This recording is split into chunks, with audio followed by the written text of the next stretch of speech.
नमस्कार, आप देख रहे हैं देश का ताजा मौसम बुलेटिन। फरवरी के आखिरी हफ्ते में देश भर में मौसम ने कई रंग दिखाने शुरू कर दिए। कहीं बादल और बारिश लोगों को परेशान कर रही है, तो कहीं तापमान बढ़ने से दिन में हल्की गर्मी का एहसास होने लगा। पहाड़ों से लेकर मैदान और दक्षिण भारत तक मौसम की चाल अलग अलग नजर आ रही है। आइए एक नजर डालते हैं देश के अलग अलग राज्यों के मौसम के ताजा हाल। तो सबसे पहले बात करते हैं मध्य प्रदेश की। यहाँ साइक्लोनिक सर्कुलेशन और ट्रफ की एक्टिविटी के कारण मौसम अस्थिर बना हुआ है। पिछले दिन प्रदेश के 20 से ज्यादा जिलों में बारिश दर्ज की गई और आज भी कई इलाकों में बादल और बारिश का सिलसिला जारी रहने की संभावना है। मौसम विभाग ने अगले 4 दिनों तक आंधी और बारिश का अलर्ट जारी किया है।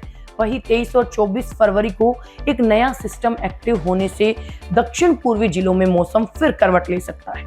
अब रुक करते हैं राजस्थान का।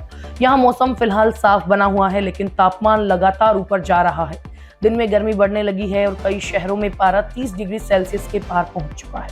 न्यूनतम तापमान 11 से 17 डिग्री के बीच दर्ज किया जा रहा है। मौसम विभाग के अनुसार अगले एक सप्ताह तक राज्य में मौसम शुष्क रहने की संभावना है, यानी धूप तेज और दिन गर्म रहने वाले हैं।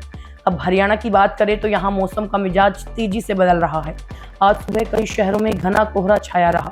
हिसार में विजिबिलिटी 50 मीटर से भी कम दर्ज की गई, जिससे सड़क और रेल यातायात प्रभावित हुआ। राज्य में सबसे कम तापमान नारनौल में करीब 8.5 डिग्री सेल्सियस दर्ज हुआ, जबकि पलवल में अधिकतम तापमान लगभग 29.9 डिग्री तक पहुंच गया। यानी सुबह ठंड और दिन में हल्की गर्मी दोनों का असर साफ महसूस हो रहा है। अब बात करते हैं छत्तीसगढ़ की। तो छत्तीसगढ़ में फिलहाल मौसम स्थिर बना हुआ है। मौसम विभाग के मुताबिक अगले 7 दिनों तक न्यूनतम तापमान में ज्यादा बदलाव की संभावना नहीं है।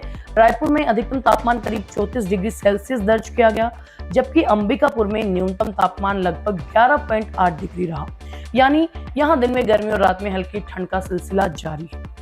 पहाड़ी राज्यों की बात करें तो उत्तराखंड में आज मौसम साफ है, लेकिन 22 फरवरी से बदलाव के संकेत हैं। मौसम विभाग के अनुसार उत्तरकाशी, रुद्रप्रयाग, चमोली, बागेश्वर और पिथौरागढ़ जिलों में बारिश और ऊंचाई वाले इलाकों में बर्फबारी की संभावना जताई गई। ऐसे में यात्री और स्थानीय लोगों को सावधानी बरतने की सलाह दी गई। दक्षिण भारत में भी मौसम सक्रिय बना हुआ है। कर्नाटक, तमिलनाडु, केरल और पुडुचेरी में आज कई जगहों पर भारी बारिश की आशंका जताई गई है। मौसम विभाग ने मछुआरों और तटीय इलाकों में रहने वाले लोगों को सतर्क रहने की सलाह दी है। कुल मिलाकर देखा जाए तो देश भर में मौसम का ट्रांजिशन पीरियड शुरू हो चुका है। सर्दी धीरे धीरे विदा ले रही है, लेकिन जाते जाते कहीं कोहरा, कहीं बारिश तो कहीं तेज धूप के रूप में अपना असर दिखा रही है। अगले कुछ दिनों में यही उतार चढ़ाव जारी रहने की संभावना है। तो ये था देश भर का ताजा मौसम अपडेट। आपके शहर में मौसम कैसा है? बारिश है, धूप है या कोहरा? हमें कमेंट बॉक्स में जरूर बताएं।